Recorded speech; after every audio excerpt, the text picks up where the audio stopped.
ఇక ఇదే అంశానికి సంబంధించిన పూర్తి అప్డేట్స్ మా ఇన్పుట్ ఎడిటర్ ఇస్మాయిల్ అందిస్తారు. ఇస్మాయిల్, చెప్పండి, ఖచ్చితంగా పోలీసులపై హత్యా నేరం కింద కేసులు నమోదు చేయాలని చెప్పేసి సిర్పూర్ కమిషన్ కూడా తన నివేదికలో పేర్కొంది. దీనికి సంబంధించిన అప్డేట్స్ ఏమున్నాయి?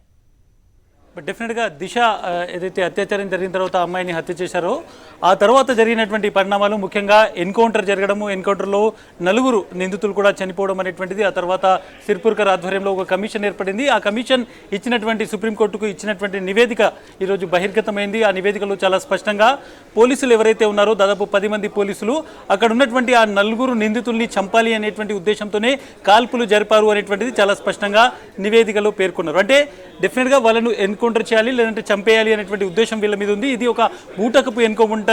దీనికి సంబంధించి వీళ్ళపైన 302 ఛార్జెస్ పెట్టాలి అనేటువంటిది మనం ఇంతవరకు చూసాము. ఎవరైతే బాధితులు ఉన్నారో, ఎవరైతే చనిపోయారో వాళ్ళ తరపున పిటిషన్ వేసినటువంటి న్యాయవాది కూడా చెప్తున్నటువంటి మాట. సో డెఫినెట్గా ఏదైతే తక్షణ న్యాయం కోసం చేయాలంటే ఇమీడియట్గా తక్షణ న్యాయం అందించాలి అనేటువంటి ఒక కాన్స్పిరసీ దీంట్లో ఉండింది. దాంట్లో భాగంగానే ఈ ఎన్కౌంటర్ జరిగింది. ఇది ఒక ప్రీ ప్లాన్డ్గా జరిగిన ఎన్కౌంటర్ అనేటువంటిది ఇక్కడ ఉన్నటువంటి బాధితుల తరపుల న్యాయవాది చెప్తున్నారు. అదేవిధంగా మొత్తం ఈ సాక్షుల్ని, సాక్ష్యాధారాలని పరిశీలించిన తర్వాత కమిషన్ కూడా ఇచ్చినటువంటి నివేదిక ఇది. మొత్తం ఈ దాదాపు మనం చూసుకోవచ్చు. టైం లైన్ ఒకసారి చూసుకుంటే డిసెంబర్ 12న ఈ త్రిసభ్య కమిషన్ ఏర్పడింది. డిసెంబర్ 12 తర్వాత దాదాపు 1365 అఫిడవిట్లను వాళ్ళు పరిశీలించారు. తర్వాత సాక్షులకు సంబంధించినటువంటి క్రాస్ ఎగ్జామినేషన్ జరిగింది.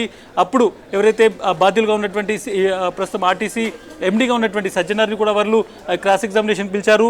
ప్రస్తుతం ఎవరైతే అప్పుడు పోలీస్ మహేష్ భగవత్ ఎవరు ఉన్నారో మహేష్ భగవత్ని కూడా క్రాస్ ఎగ్జామినేషన్ చేశారు. ఇద్దరు ఇప్పుడు సిపిఎల్గా పనిచేసినటువంటి వారు ఇద్దరిని క్రాస్ ఎగ్జామినేషన్ చేయడంతో పాటు దాదాపు 100 మంది సాక్షుల్ని ఇక్కడ పిలిచారు. అదేవిధంగా కమిషన్ స్పాట్కి వెళ్ళింది. ఎక్కడైతే ఎన్కౌంటర్ జరిగిందో ఆ ప్రాంతానికి వెళ్ళారు.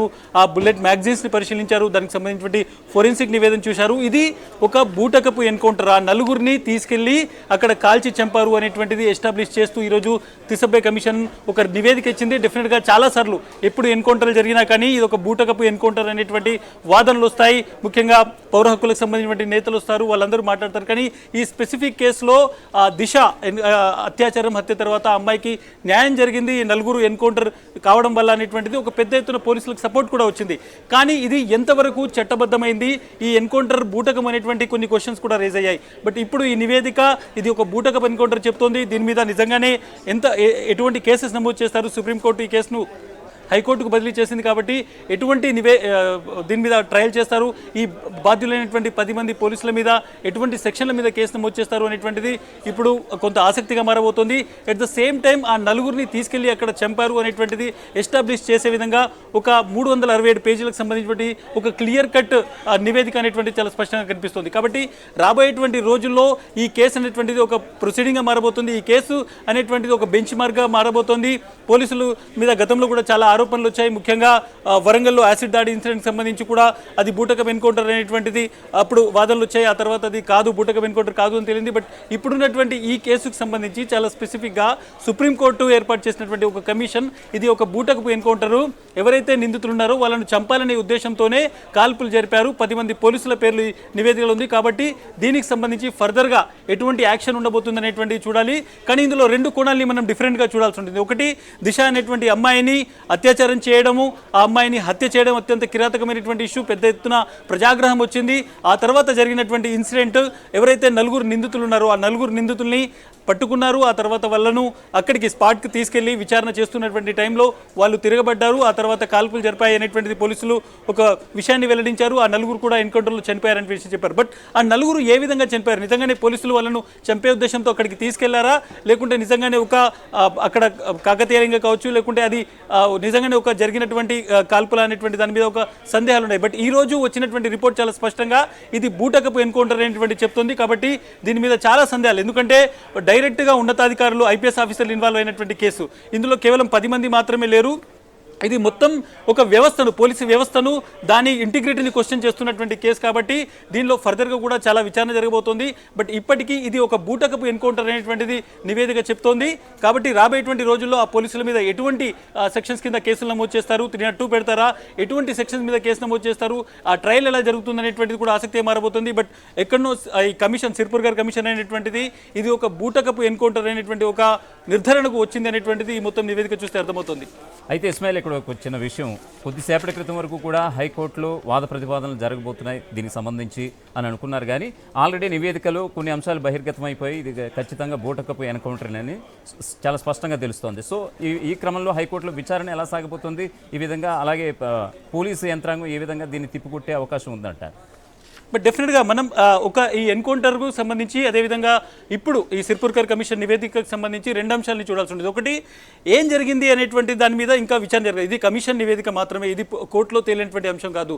ఇందులో బూటకపు ఎన్కౌంటర్ లాగా అనిపిస్తుంది అనేటువంటిది నివేదిక చెప్తుంది. బట్ పోలీస్ మాన్యువల్కు విరుద్ధంగా జరిగింది. అంటే ఎవరినైతే ఆ నిందితులు ఉన్నారో వాళ్ళను ఆ రోజు జైలు నుంచి ఎగ్జాక్ట్ సంఘటన జరిగినటువంటి ప్రాంతానికి తీసుకెళ్లి ఒక సీన్ రీకన్స్ట్రక్షన్ చేసేటువంటి ప్రయత్నం జరుగుతున్నటువంటి సమయంలో జరిగింది.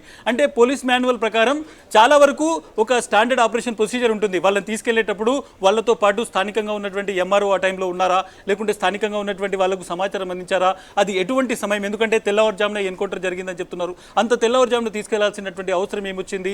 సో దీనికి సంబంధించినటువంటి చాలా అంశాలను ఇక్కడ మొత్తం ఈ కమిషన్లో ఉన్నటువంటి సభ్యులు కమిషన్ మొత్తం విచారించిన తర్వాత ఈ నిర్ణయానికి వచ్చింది. ఇది కేవలం టెక్నికల్గా జరిగినటువంటి ఎర్రరా, లేదంటే కాల్పులు జరిగేటువంటి సమయంలో ఇంకొక ఆర్డర్ కూడా మనం చూడాలి, కాల్పులు వాళ్ళను నిందితుల్ని హతమార్చాలనేటువంటి ఉద్దేశంతో కాల్పులు చేశారు అనేటువంటి మాట చెప్తున్నారు. అంటే వాళ్ళు పారిపోతున్నటువంటి టైంలో వాళ్ళని చంపాలనుకున్నారా, లేదంటే వాళ్ళను జైలు నుంచి తీసుకెళ్తున్నటువంటి టైంలోనే వాళ్ళని చంపాలనుకున్నారు. ఇటువంటి చాలా అంశాలకు సంబంధించి నివేదిక కొంతవరకు ఆన్సర్ ఇచ్చింది. బట్ ట్రయల్ జరగబోతోంది. నివేదిక చెప్పినటువంటి అంశాలను పోలీసులు కూడా దాన్ని డిఫెండ్ చేసేటువంటి అవకాశం ఉంది.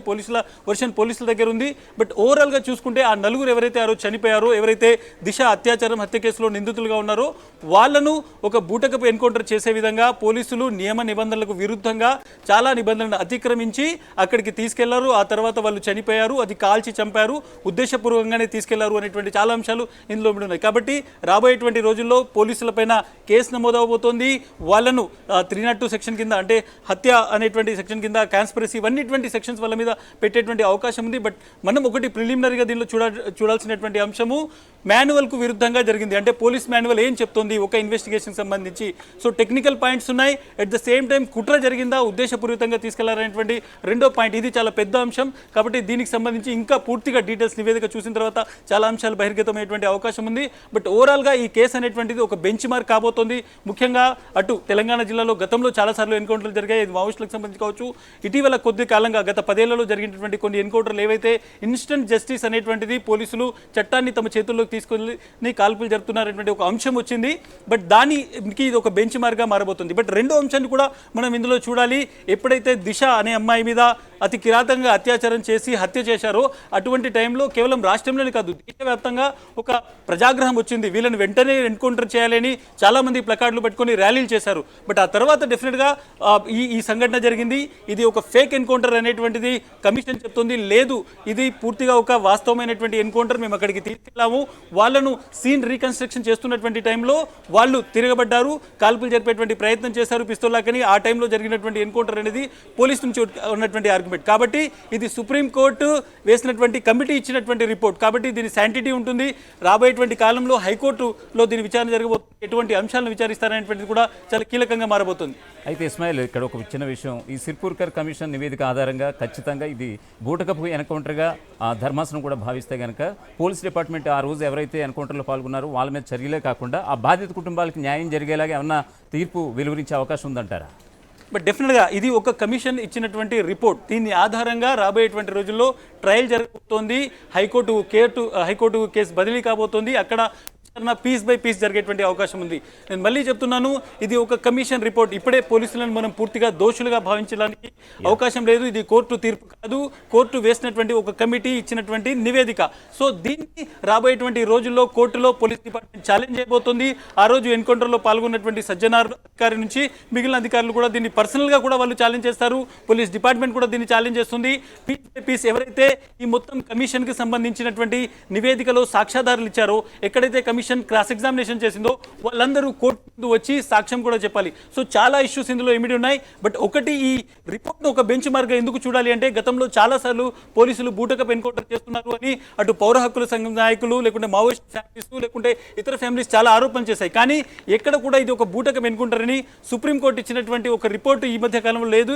కాబట్టి దీని ఒక బెంచ్ మార్క్గా మనం చూడాల్సి ఉంటుంది. రాబోయేటువంటి రోజుల్లో కూడా ఇది డెఫినెట్గా పోలీస్ మాన్యువల్ని ఖచ్చితంగా ఎందుకు పాటించాలి అనేటువంటిది, ప్రతి పోలీస్ ఇండివిజువల్గా రెస్పాన్సిబుల్ ఎందుకు అవుతారు అనేటువంటి దానికి ఈ కేసు అనేటువంటిది ఒక బెంచ్ మార్క్ కాబోతుంది. కానీ ఇది జడ్జిమెంట్ కాదు. రాబోయేటువంటి రోజుల్లో ఈ నివేదిక ఇచ్చినటువంటి దానిపైన ట్రయల్ జరగబోతుంది. దీనికి ఒక స్పెషల్ ఫాస్ట్ ట్రాక్ కోర్టు ఏర్పాటు చేస్తారా, లేకుంటే దీనికోసం హైకోర్టులోనే ఎంక్వైరీ జరుగుతుందా అనేటువంటిది రెండో విషయం. ఆ ట్రయల్లో పోలీస్ డిపార్ట్మెంట్, అదేవిధంగా ఇప్పుడు ఆరోపణలు ఎదుర్కొంటున్నటువంటి పోలీస్ వాళ్ళు వ్యక్తిగతంగా డిఫెండ్ చేసుకోవచ్చు, డిపార్ట్మెంట్ కూడా పూర్తిగా డిఫెండ్ చేసేటువంటి అవకాశం ఉంటుంది. బట్ ఒకటి చాలా స్పష్టం, ఆ రోజు ఎందుకు తెల్లవారుజామున తీసుకెళ్లాల్సి వచ్చింది, ఎందుకు పోలీస్ మాన్యువల్లో ఉన్నటువంటి గైడ్లైన్స్ ఎందుకు పాటించలేదు, ఎందుకు ఎన్కౌంటర్ చేసేటువంటి సమయంలో కాళ్లపైన కాల్పులు జరపలేదు, ఎందుకు కడుపు చెస్ట్ భాగంలో కాల్పులు ఎందుకు చేశారు, ఒకరికి తల భాగంలో బుల్లెట్ ఎందుకు తగిలింది, అదేవిధంగా అక్కడికి వెళ్తున్నటువంటి అధికారులు ఎందుకు అప్రమత్తంగా లేరు, అదేవిధంగా స్థానికంగా ఉన్నటువంటి రెవెన్యూ అధికారులు మిగిలిన వాళ్ళకి సంబంధించినటువంటి రిపోర్ట్ ఏ విధంగా ఉంది, బాధితులకు సంబంధించినటువంటి కుటుంబ సభ్యులు ఏం చెప్పారు, ఇవన్నీ ఇష్యూస్ని కూడా మళ్ళీ ట్రయల్ అంటే న్యాయ సమీక్షకు న్యాయదేవత ముందు మళ్ళీ ఇవన్నీ క్వశ్చన్స్ రాబోతున్నాయి. దాన్ని ఏ విధంగా అటు పోలీస్ డిపార్ట్మెంట్ దాన్ని డిఫెండ్ చేయబోతోంది, అదేవిధంగా ప్రాసిక్యూషన్ ఏ విధంగా డిఫెండ్ చేయబోతుంది అనే దానిపైన దీని మీద తీర్పు వచ్చేటువంటి అవకాశం ఉంది. కానీ ఈ రోజుకి సిర్పూర్కర్ కమిషన్ ఇచ్చినటువంటి, సుప్రీంకోర్టు ఏర్పాటు చేసిన సిర్పూర్కర్ కమిషన్ ఇచ్చినటువంటి త్రిసభ్య కమిటీ నివేదిక మాత్రం అది ఒక బూటకపు ఎన్కౌంటర్, పోలీసులు కావాలనే వాళ్ళను చంపారు అనేటువంటిది చాలా స్పష్టంగా 360 పేజీల్లో 67 పేజీల్లో చాలా క్లియర్గా నివేదిక ఇచ్చింది. కాబట్టి రాబోయేటువంటి రోజుల్లో ఈ కేసు ఇంకా చాలా ఎక్కువ కాలం ట్రయల్కి వచ్చేటువంటి అవకాశం ఉంది. చాలా కాలం పాటు దీని మీద చర్చ జరిగేటువంటి అవకాశం కూడా ఉంది. Right Ismail, thank you.